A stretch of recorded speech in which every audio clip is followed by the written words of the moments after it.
everyone. My name is Shay. I'm a residential realtor in Chicago, Illinois, and I am excited to join you for your hot coffee webinar today where I'm going to be talking about how I close 75 transactions a year without paying for leads.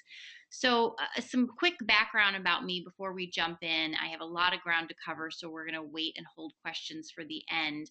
I have been a realtor for 4 years. My first year in the business, I didn't know anybody. My husband and I moved to Chicago for his job. I decided to get my license, and we had been here about 3 months at that point. I literally didn't know a single person in Chicago.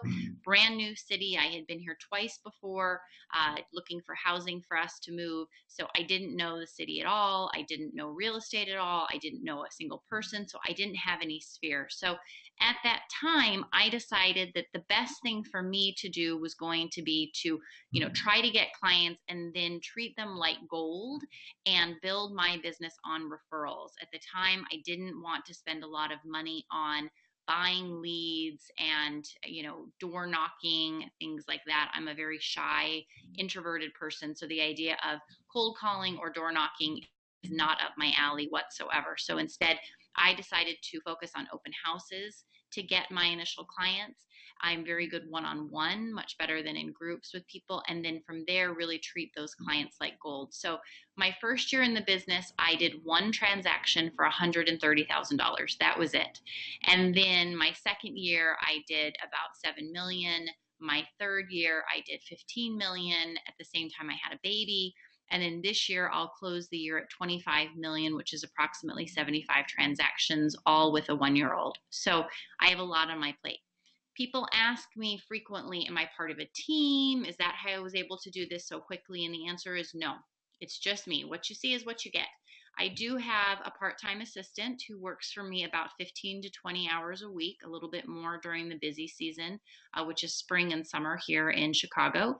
And then I did add a buyer's agent to my team this spring, but her numbers are completely separate from mine. So she's been with me about 8 months now.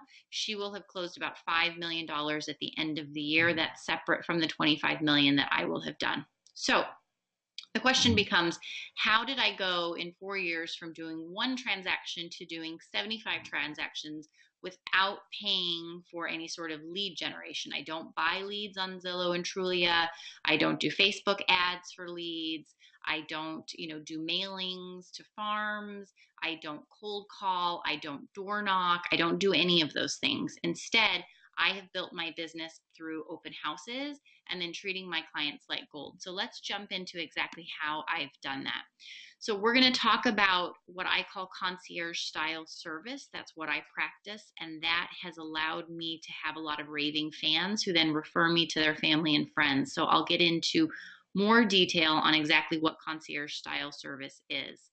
Beyond that, I do a lot of drip campaigns. I feel it's very important to educate my clients.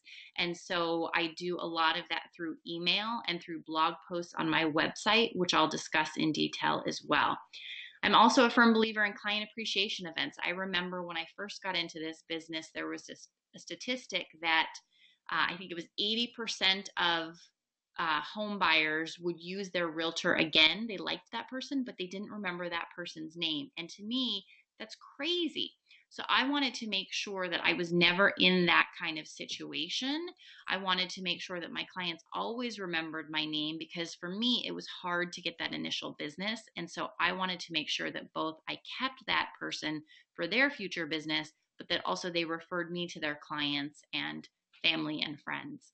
So I do a lot of client appreciation events to stay top of mind with my clients, and we'll go through those. I also think it's important to become the post-transaction resource for your clients. And what I mean by that is when your clients have a need after closing, anything that's house related, I want to make sure that they are calling me first, so that I am their first thought when anything happens to their house that they need some help with. Part of how I do that is by having an extensive referral network of service providers. So I'm going to talk to you about how I put that together and what that looks like. And then in addition, I strongly believe in connecting with your clients online as well as offline. So online, we'll talk about how I, continue my relationship with clients through social media, such as Facebook and other things like that.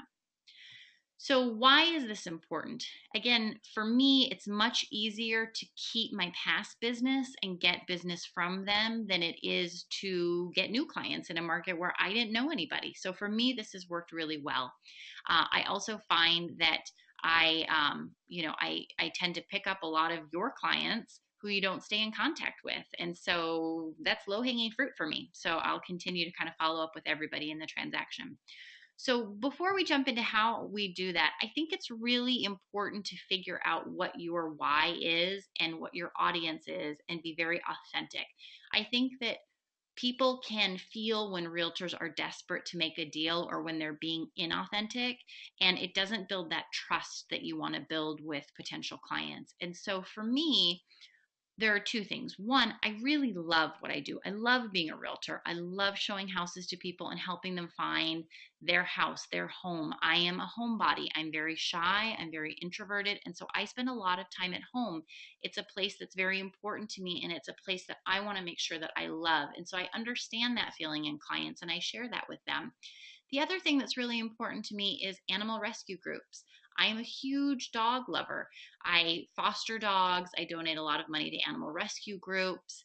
We have two dogs. So that's something that I can connect with clients about. And I decided to incorporate that into my business by donating a portion of my commission to local animal rescue group. So what I did, I wanted to be very strategic about this partnership. So before as I was getting my license, basically, I started researching local animal rescue groups. I didn't want to partner with one that was so big and was getting so many donations already that my small donations, would be a drop in the bucket to them. I wanted to partner with a local animal rescue group which was growing, which was very grassroots, volunteer driven, where my funds would make a big difference to them. And in turn, from them, I wanted a contract that they would help promote me to their members and their volunteers and the people who adopt their dogs. So I did a lot of looking, particularly online on Facebook, to find local animal rescue groups in my area who had a strong social media presence and who seemed like they were growing in numbers. And so I ended up identifying one called One Tail at a Time. When I first started working with them, I think they had 5 or 6,000 Facebook followers, and now in the past 4 years, I think they're about 35 or 40,000 Facebook followers. So they've really been growing. And so we made a commitment to each other that I would donate a portion of every commission to them at closing, and in exchange, they would do a couple of things for me. One, that money would go directly to saving dogs. So with the funds that I give them, they literally go to the pound and save a dog. They take a picture of the dog, they send it to me. I send that to my client, and at closing, my client names that dog. And we post it on Facebook. We tag that client so all of their friends can see through their real estate transaction. They not only bought a house, but they saved a dog and they were able to name the dog. In addition to that, the rescue organization promotes me on their Facebook page 4 times a year. They also put me in their quarterly newsletter, and I'm a sponsor of their events. So I think that there is a way to take whatever interests you and motivates you in this business beyond making money. If there is something good that you want to do with your time as well, and incorporate that charitable aspect into your business, and that will attract clients who are like you. I put at the bottom of my email signature that I donate a portion of all of my commissions to local animal rescue groups. And that is a great conversation starter with people when they email me. They start sending me pictures of their dogs, telling me about their dogs. It's something that allows us to really connect, and it builds that trust quickly. It also sets me apart from other realtors when I meet them at open houses, when I go on listing presentations. And it's a large part of the reason that some people choose to work with me, because they feel like I'm a good person because I do that. And we're also able to connect because it's an interest of theirs. So I would say incorporate whatever your interests are into your business and be very transparent with your clients. Promote that that is what you are doing, that that is what you're interested in, because like will attract like, and you'll be more authentic if it's something that is real to you. So, before we jump into kind of all of the things that I do, one of the questions I get throughout these webinars is how do I afford it? Because you're going to see I do a lot of things and they cost money. So, I don't spend money on lead generation in terms of buying leads, things like that, but I do spend money on my clients through client gifts and then also through client appreciation events, and it does cost money. So when I first started in this business, I didn't have a lot of extra money to spend. So I started partnering with vendors such as mortgage lenders, title people, inspectors, painters, whoever would be willing to partner with me. And in exchange for, their hosting or, paying for portions of the events that I was doing, they would get exposure to my clients. And so that continues to this day. For instance, I just did a movie screening, a private movie screening of Star Wars this past weekend where I rented out a movie theater and I partnered with vendors on that. My total cost ended up being about $400. The total cost of the event was about $2,000 because I partnered with various people to keep my costs down, and I was able to have 75 of my clients come to that event and it didn't cost me that much money. So definitely partner with your vendors, your lenders, your title people, your inspectors, whoever you're using regularly. You're sending them a lot of business, and in exchange, they should be willing to sponsor events for you. The other thing I would say is stop spending money on shiny new objects. As realtors, I find that it's like the squirrel in I think it's the Up movie where it's like squirrel and he's constantly going in every direction. Realtors are the same way. So, pick a CRM and stick with it. Pick a transaction management program and stick with it. There is no magic bullet in this business. To be constantly changing products and systems that you use, I think is a waste of time and a waste of money. So pick one thing and stick with it. And it doesn't have to be expensive. The CRM that I use, which is Contactually, I think costs me about $40 a month. The transaction management program that I use, which is Insightly, costs me $7 a month. And my website, which is through Playster, which is an NAR member benefit program, costs me $5 a month. So my basic infrastructure of what I spend is less than $100 a month. I keep things very affordable, and they may not be perfect, but I stick with them and I use every feature on them that I can possibly use to get the most of my money out of them. So with that money that you're saving by not buying new objects, start spending your money on past clients. And when you go to set up events or buy gifts or whatever it is, negotiate, negotiate, negotiate. That is what we do for a job. So put it into practice for yourself.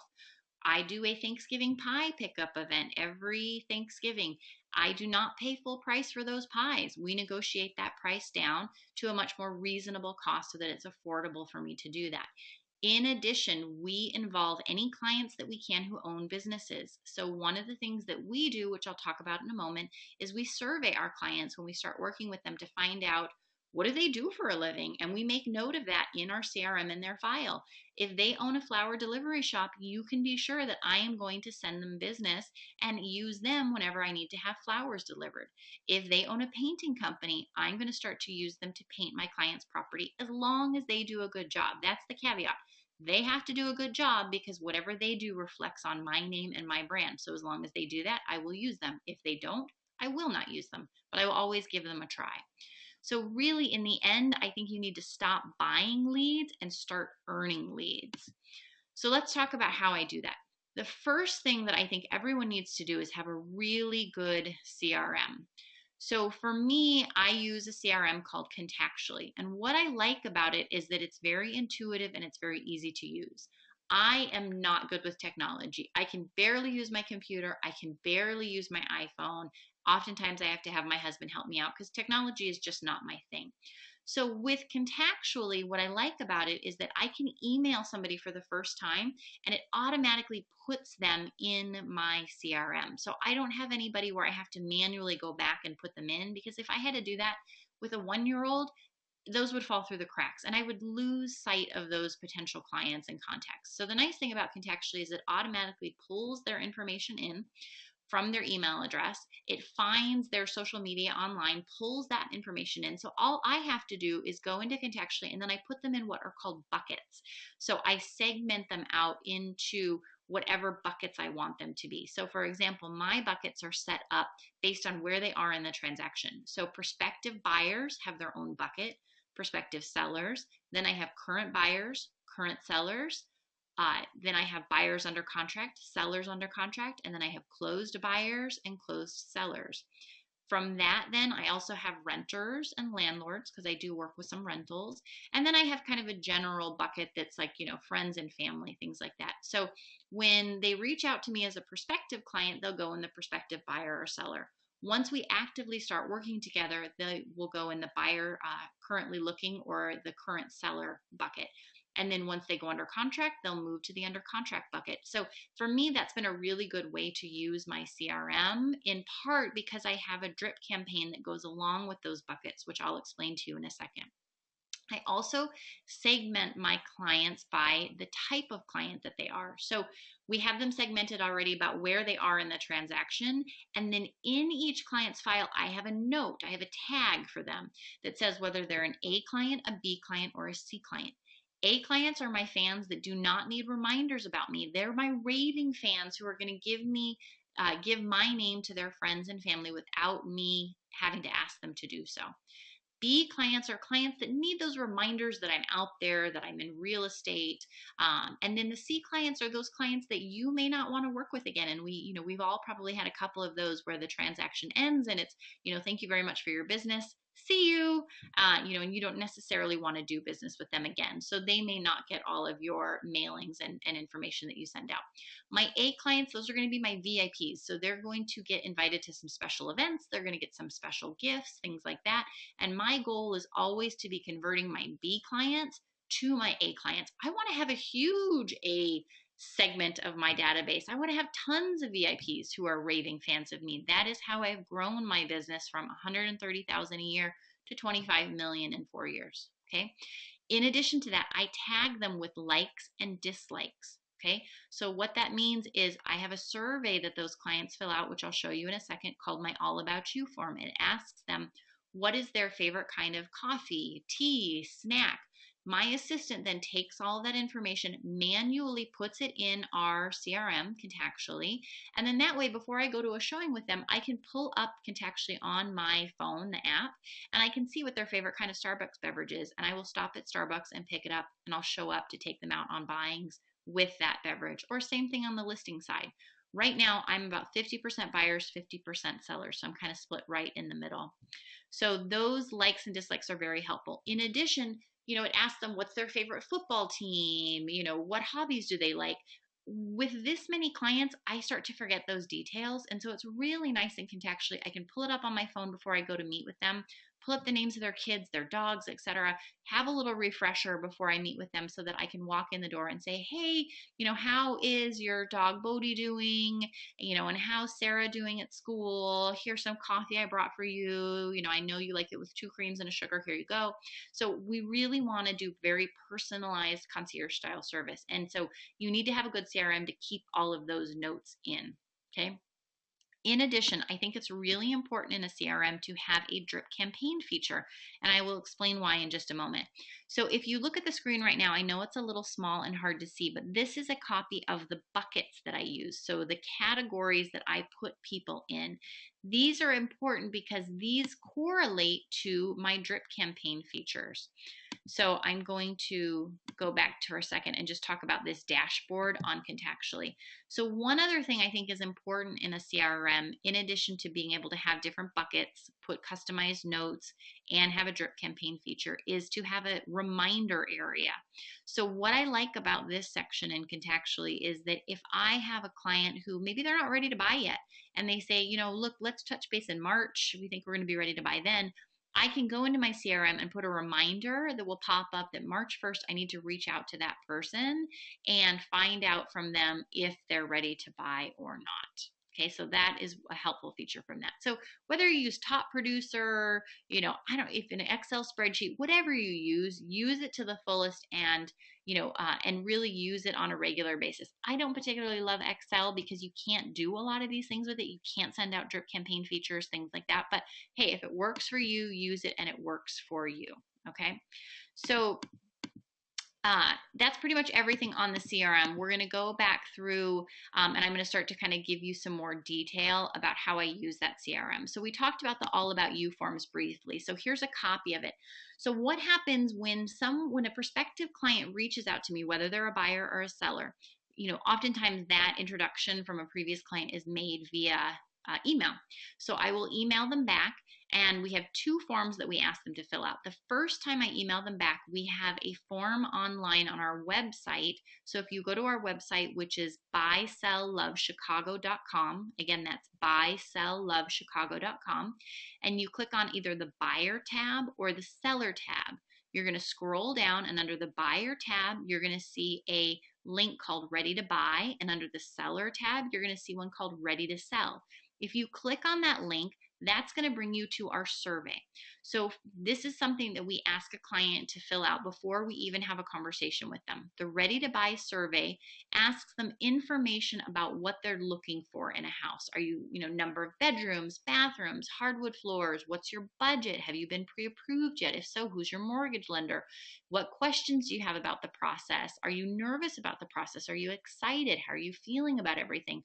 What do you look for in a realtor? What would make you happy with working for a realtor? What would piss you off about working with a realtor? So we want to get all of that background information. Same thing on the sell side. So on the sell side, we ask them, tell us about your house. How many bedrooms, bathrooms, what features does it have? How much did you pay for it? How much do you think it's worth now? What's the bottom line that you'd be willing to take for the house? How much do you currently owe on the house? When do you want to move? Why are you moving? All of those pre-qualifying questions that you really need to know. So by the time I show up for a listing presentation or an initial phone call, I already know exactly what they're hoping to get for the house, and I can look and see if I think that's a realistic amount or not. So that's the first thing we have them fill out. Once they have filled that out, then my assistant sends them this email with a PDF of this form, which we're going to actually change and make it into a Google form online so it's easier to fill out. But in the past, it's been a PDF. And I'll share that with everybody. So it asks for their contact information. It asks how they want to be contacted. Do they want to be texted, called, emailed, their marital status? It asks them what do they do. So here's where we note that in their file, what they do. Names of children's birth dates, because we do send cards to their children on their birthdays, the name of their pets, their wedding date, so we can send them an anniversary card. Then my favorite question on here is it asks them, what is their personality type like? Are they straight to the point? Are they outgoing? Are they an introvert? Are they methodical? And then for their spouse, same question. So that question is really important to me because it helps me understand what kind of person I'm going to be working with. Are they going to be quieter on showings? Are they going to need me to be quiet so they have time to think? Are they going to be more bubbly and outgoing? So that way I can adapt to whatever their style is. One of the other questions I think is really important is it asks if they make decisions quickly or do they prefer time to think things through. Usually if they make quick decisions, then they're kind of a go from the gut person. Whereas if they need time to think things through, that often indicates to me they're going to need a lot of data. They're going to be the kind of client that needs me to send them Excel spreadsheets, charts, market reports before they can make a decision as to whether they are comfortable putting an offer in on a house, or if we're talking about selling, setting the asking price for the house that I'm selling for them. So that question gives me a lot of valuable information that I need.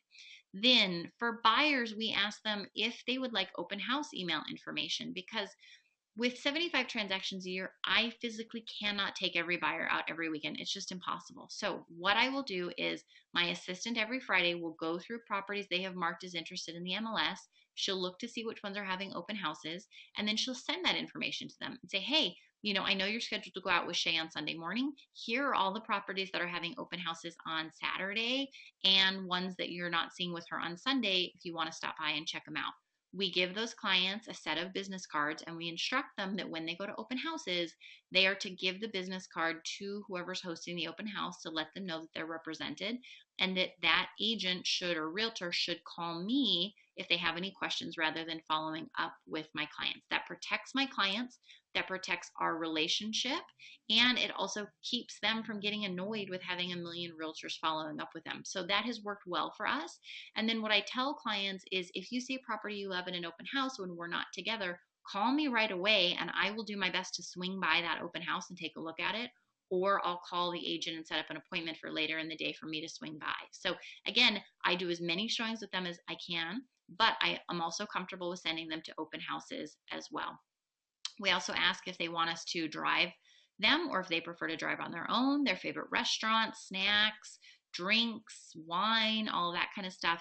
So that way I can use that information in my CRM. So for instance, on listing presentations, I will show up with a gift basket that has their favorite bottle of wine in it, if it's reasonably cost. I will show up, it'll have their favorite snacks in it, things like that, because we really want to show them that we are going to make this a very personalized experience to them and that we are unlike other realtors that they work with. I am going to go above and beyond for them. And that starts from the very moment that I meet them by treating them like a human being and learning as much as I can about them. So something else we like to do is keep our clients busy. So I'm going to scroll back to kind of this overview form. So I find for a lot of my clients, the busier I can keep them, the happier they are, the better service they feel like they're getting, and the less they reach out to me for random things. I feel like a lot of clients just want to hear from you a lot. They need a lot of hand holding. And so we do that by keeping them very busy. One of the ways that we do that is by sending them a book. So as soon as we start working together, if they're an investor, we send them the Millionaire Real Estate Investor book. If they are a first-time home buyer, we send them the Rich Dad, Poor Dad book.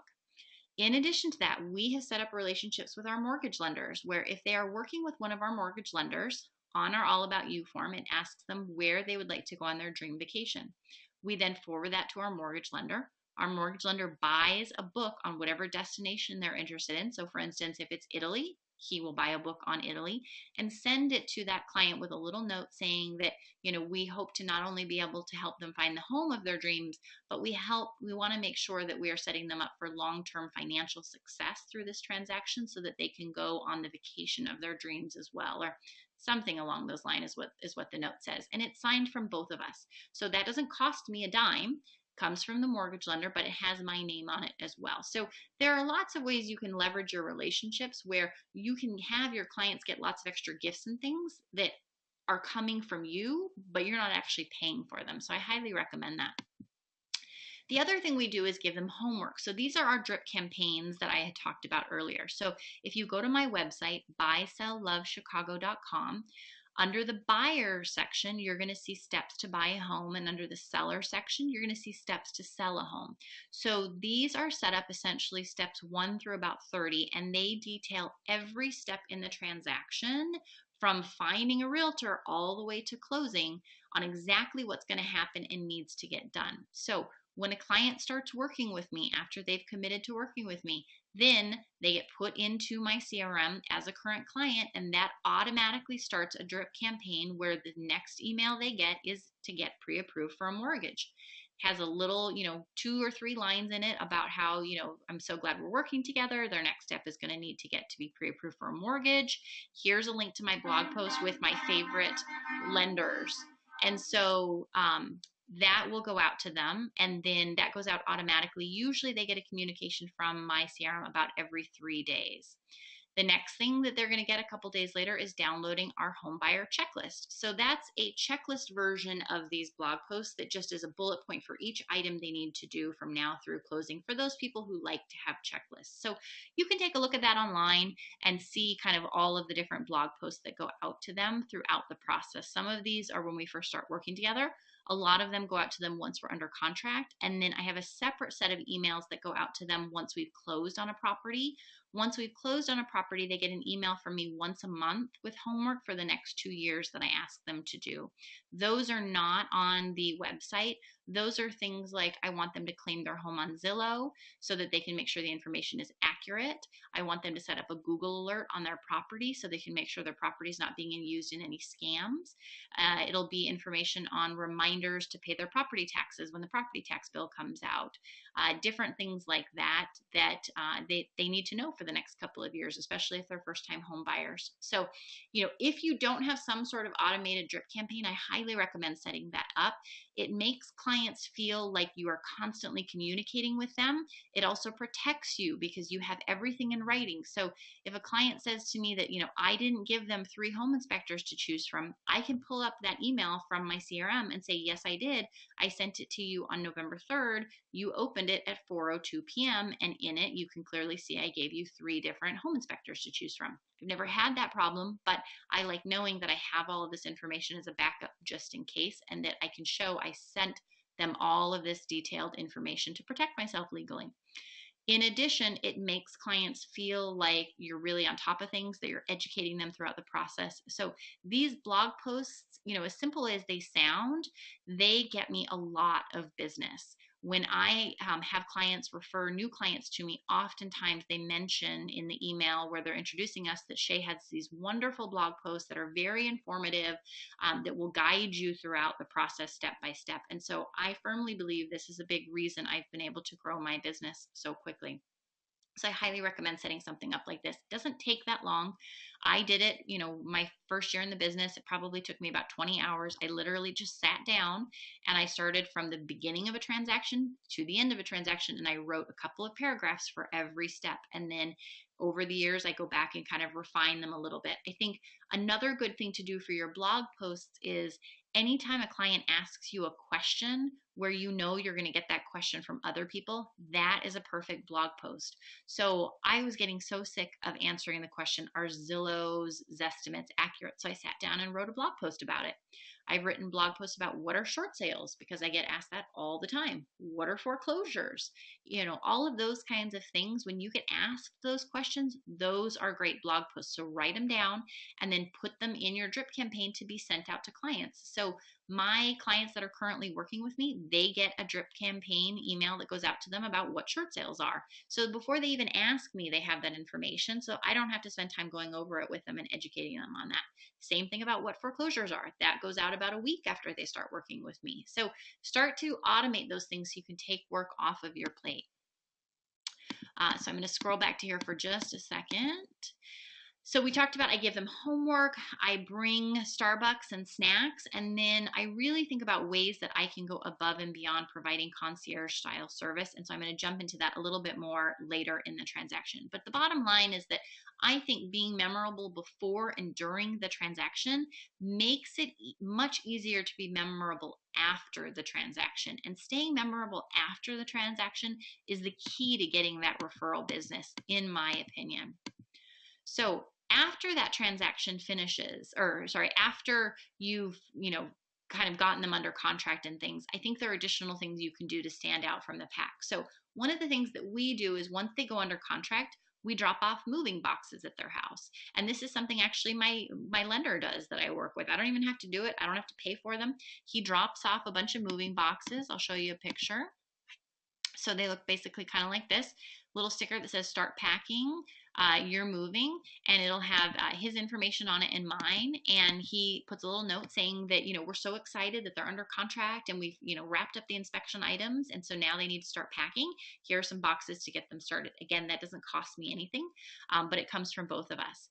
So something else that I do is for their closing gift, I give them a closing gift of choice. So that is this email. Again, this is an automatic email that goes out to them from my CRM contextually. It goes out about 3 weeks before closing, and it gives them 4 options for their closing gift. So I will send a handyman over for 4 hours, my personal handyman, to do little fix-it stuff up around their new house after they move in, and I pay for that.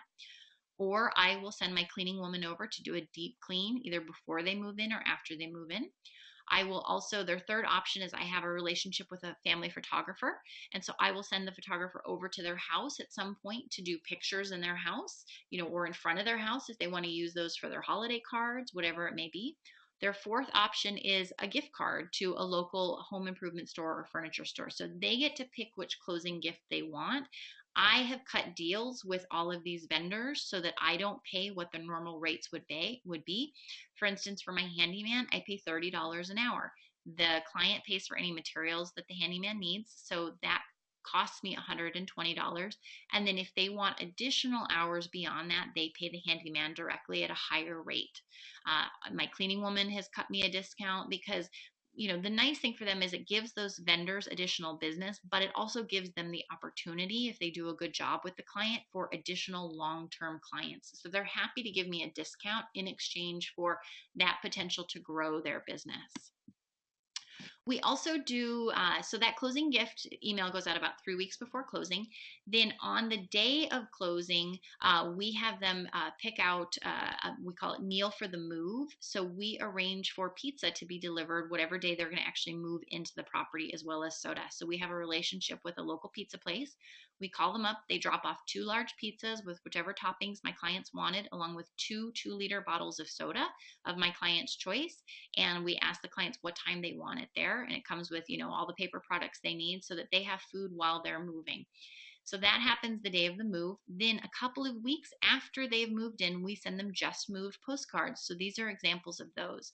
So they have a picture of their new property on the front, and then essentially they're blank on the back for them to write a note, other than a little line at the bottom that says, something along the lines of, provided courtesy of my realtor, Shay, Berkshire Hathaway, and I think it has my email address on it.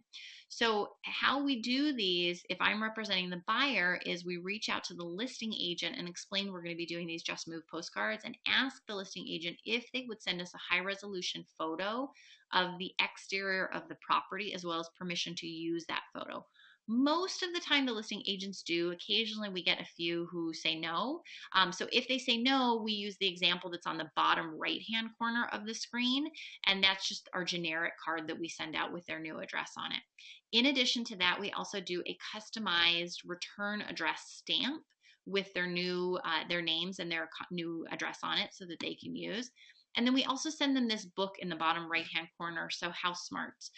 So it's basically information on, upkeep on their house, how to fix minor plumbing issues, etc. We actually just recently found a new book that we're going to be replacing this book with that we think is better. I just don't remember that name of that book off the top of my head. So that little kit my assistant puts together, it's the book, the mailing cards, and the return address stamp, and that gets mailed to them about 2 to 3 weeks after closing. So again, we have lots of touch points, lots of little gifts that we send out to them, but it's much cheaper for us to do that than to buy leads.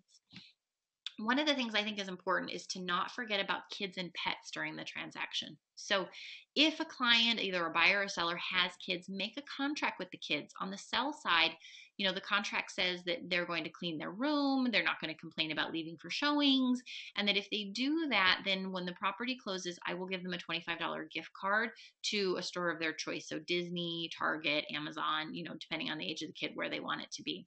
In addition, we will give them books about moving. So for real little ones like preschoolers and early elementary, there's a great Bernstein Bears book about moving. We have some different ones for older kids. So that way that, the parents can read those books to them and kind of help them with that transition, because we want to take as much stress off of the family as we can. And a big stress point for a lot of parents is how their child is going to handle the move. So we want to help them with that. On the buy side, we have activity packs that stay in my car, and those have crayons in them, model magic, stickers, different things that kids can do while we're at showings so that they can be entertained while the parents look around the house. Because there is nothing worse than trying to look at a house and having your kid have a meltdown. It's just not a good experience for anybody. We also try to incorporate pets in. So we find out from our clients, do they need us to arrange a dog walker, to come during showings, get the dog out of the house, or daycare? Do they need a daycare, provider set up for when they're moving for a couple days to get the dog out of the house? We help with those things as much as we possibly can. So in addition to those things, we really try to practice what we call concierge style service. So some of the ideas for that and how we do that is we will gather estimates for our clients. So if they want to do a lot of rehab work to the house, either, that they're buying or that they're selling, we will take care of getting those estimates for them, meeting contractors at the property so they don't have to be there to do any of that. We'll also oversee some of the work once they move in. We will put a lockbox on the property for them so that if workers need to come and go, they can use the lockbox to get in rather than our clients having to take time off of work to be there. So we'll let them use that lockbox for a couple months, and then we'll pick it up whenever they're done with it. We'll deliver pizza on moving day. We will, if it's a high-end client, a high-end buyer, we will fill their fridge before closing with some basics. So we'll put in there, eggs, juice, milk, some toast, some butter, whatever, some fruits and vegetables, whatever it is that they need to kind of get started that first 24 hours. And then same thing with the house. We'll drop off, toilet paper, paper towels, some trash bags, some, counter wipes, things like that. Again, that's only for our high-end clients. We don't do that for all of our clients. One service we do use for all of our clients, though, is updater.com. So this is a great service. I think it's about $100 a year, but don't quote me on that. So essentially, before you would have to call the gas company, the electric company, all your credit cards, all your magazine subscriptions, and manually change your addresses. With updater.com, you can send it to your clients. They just go to the website, and that will manually or automatically, change all of those things for them, so they don't have to make multiple phone calls anymore. So again, that's just an additional service we provide to our clients to try to make their lives easier. So anything you can do to make this, what is a stressful period in a lot of people's lives, buying and selling a house and moving, whatever you can do to make that easier, they're going to appreciate that and remember that and send you, send your name to clients and family and friends because of that.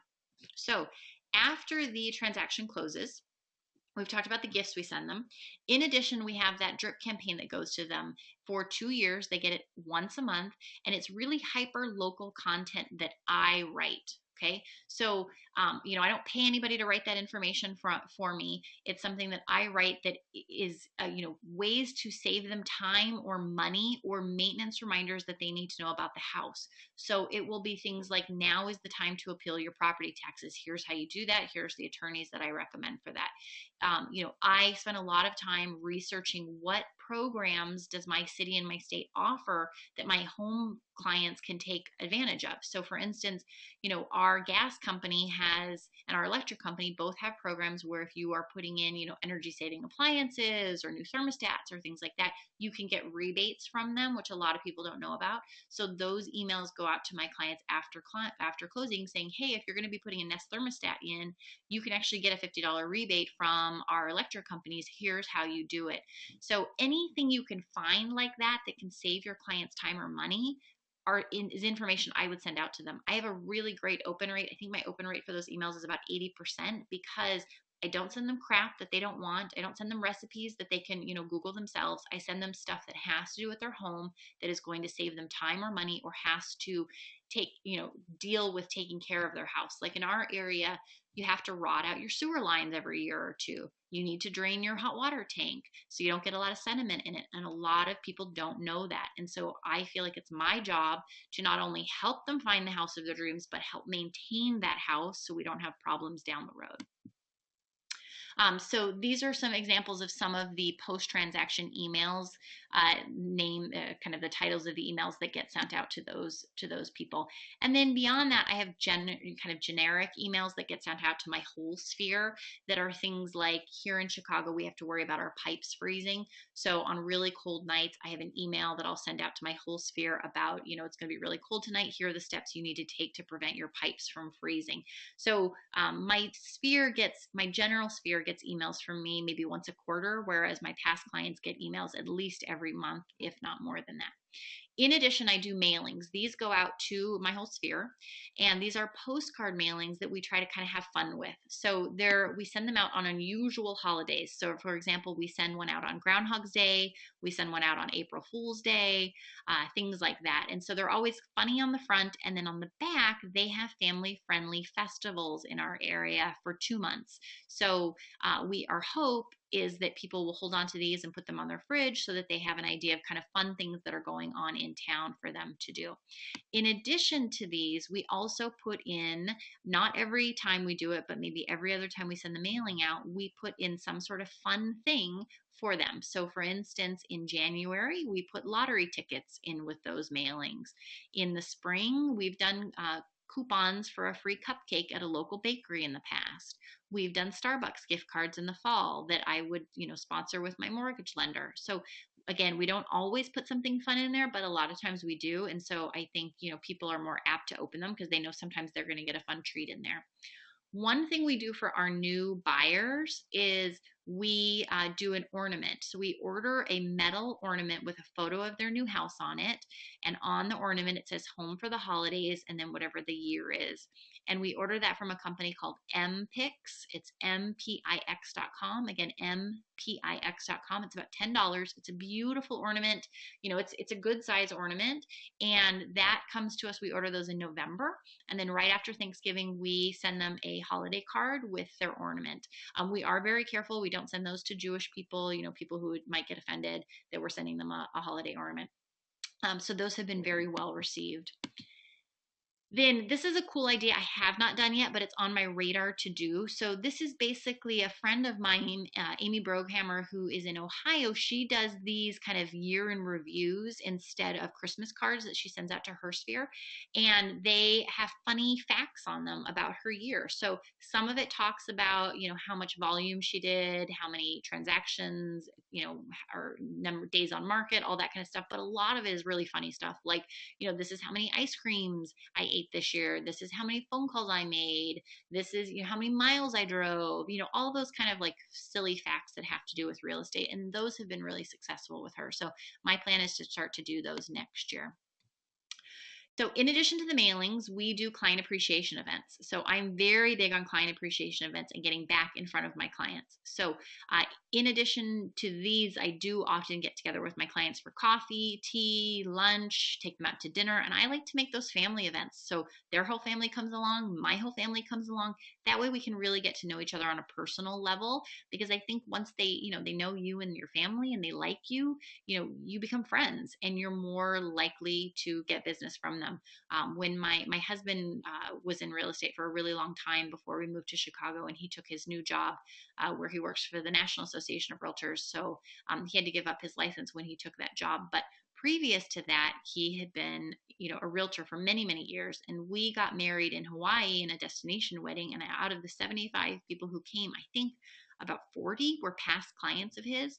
So we really try to make our, clients friends and family, and keep that relationship with them. Obviously that's not with all clients, but a lot of my clients have really become my friends.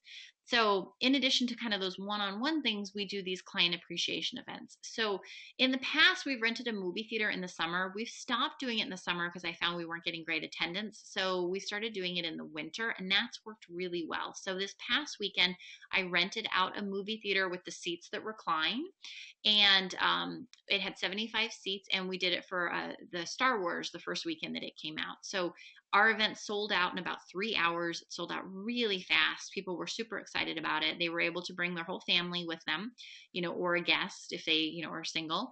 And they came, we provided each person who came with a $10 concession gift card, and we all watched a movie together. And at the end, I said, thank you all for coming. Thank you for your continued business. I really appreciate it.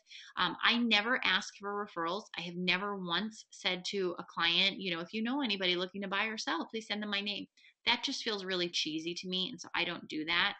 Instead, I would just rather see them regularly, talk to them regularly, and my feeling is they will naturally send people to me if they were happy with my service. So that event did not end up being very expensive because I partnered with other people on it, and so they paid, a good chunk of the cost.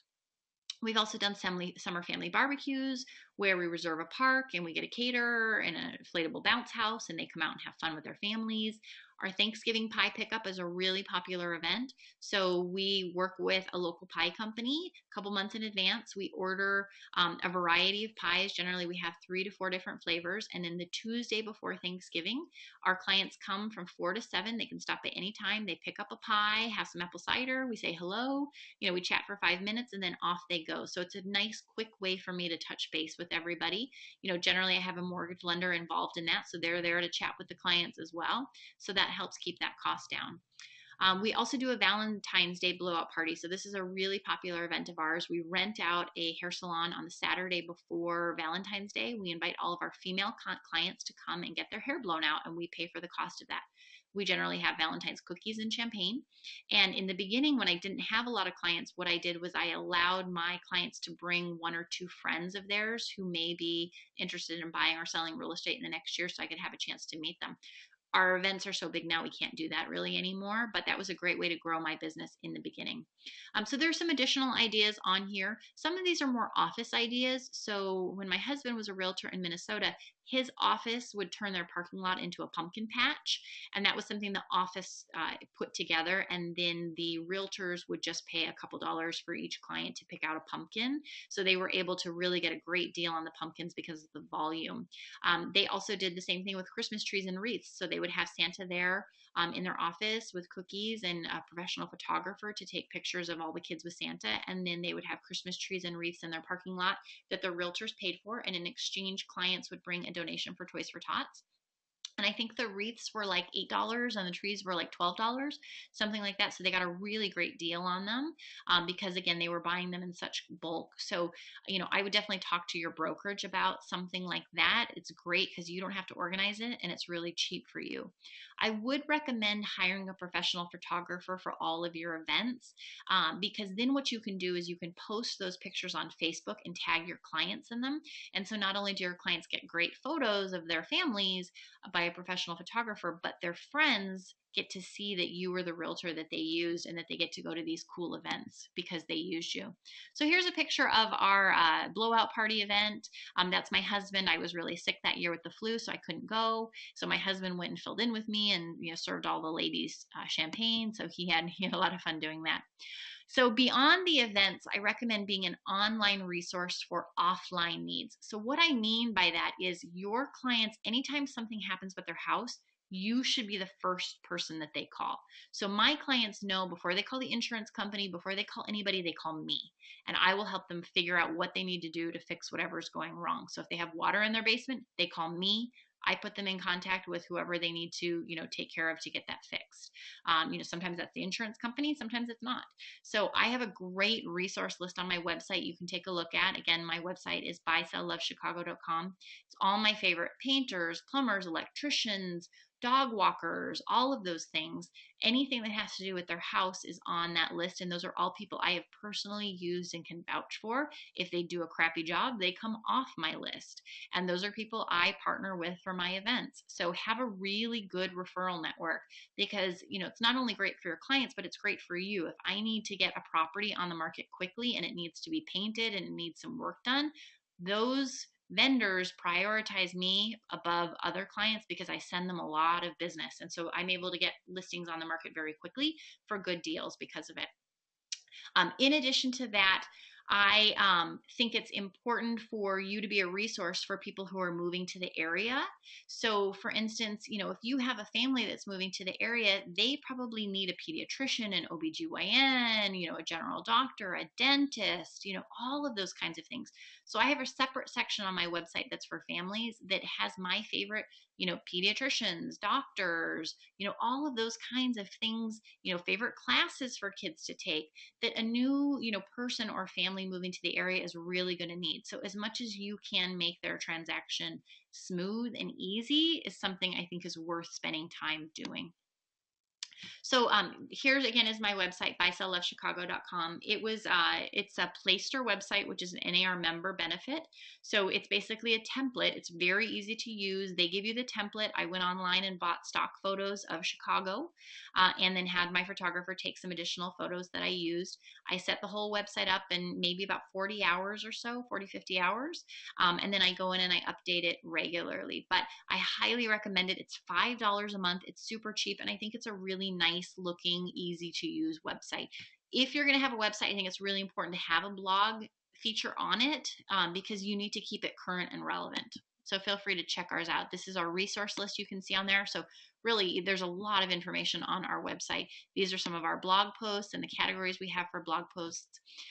Beyond that, I think it's important to connect with your clients online as well as offline. So pretty much everything we've talked about so far has been offline, but I do connect with my clients online as well. So most of my clients I am Facebook friends with. I have a separate group on Facebook for my clients and I go on regularly and check to see what they're posting.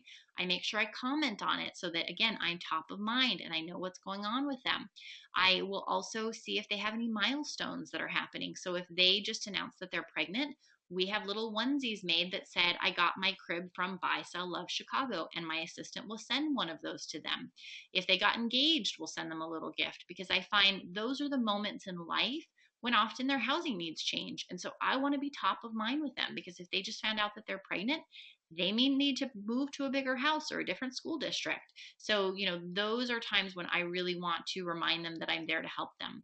I also think it's really important to get reviews and recommendations. So I use something called Real Satisfied, which is a review service. So essentially, it's very easy to use. My assistant, after the property closes, puts in the email address of the client. Real Satisfied automatically sends them an email survey for them to fill out. They have the option of leaving a testimonial. When they do, it comes back in this pretty green, graphic, and I can push a button and have that testimonial automatically put on realtor.com or Zillow. So it makes it a lot easier to gather reviews from clients. I can also post it on Facebook and tag that client in it and thank them for leaving me a review so that their friends see it. And people see, that I'm doing a great job in real estate. One of the features I like about it as well is that it has a feature where, with a push of a button, I can send them a Starbucks e-gift card for, I think it's $10, to say thank you for leaving me a review. And so it's very easy to use. It's automatic. I think I pay $100 a year for it, so it's not expensive at all. Another thing that we do for clients who, like renters, people that I don't want to spend a ton of money on for a closing gift, is we use a service called Loop and Tie. So this is a great website where they have different categories of gifts. So $25 gifts, $50 gifts, $75 gifts, whatever not. So I can go on there and choose a category. So say if I want to send a $25 gift to a client, I can send them this, gift collection, and they can choose one thing from that collection. It costs me $25, but it's nice because they get to choose something that's more personal to them. So that's nice, for smaller clients, or if you want to send something to a client for their birthday, but you don't want to spend a lot of money, you could do something like that. It's a nice personalized service. Again, I also remind them that, part of what I'm doing is for charity. So anytime we save a dog from euthanasia and the client names it, we post that on Facebook and tag the client with the name that the client chose for that animal. So you'll see that a lot on our website. And then we do send them anniversary gifts on their home buying anniversary. So we send them a CMA every year to show what their property is currently worth. And then the first year we send them a bottle of, we used to send them a bottle of champagne. Now we send them a $25 gift card to a local liquor store. And then each year we send them a small gift after that. So to wrap up, I think it's really important to just be memorable. Do things differently than other realtors in your area. Go above and beyond for your clients, because it will pay off in spades. Make sure that you are staying in front of clients after the transaction finishes for years to come, and work on converting those B clients who need a reminder to you to A clients who are your raving fans and will willingly give your name out to other people. That is how I generate leads beyond doing open houses, which are successful for me. So stop buying leads and start earning them. So thank you so much for coming. Thank you to the Mississippi Association of Realtors for having me and putting on these wonderful hot coffee webinars. There are going to be a bunch more coming up, so definitely check out the schedule, other fantastic topics and speakers. If you have any questions, my contact information is below. Feel free to reach out to me. I'm always happy to chat and share any information that I can. So have a wonderful rest of your day, everyone. Thank you.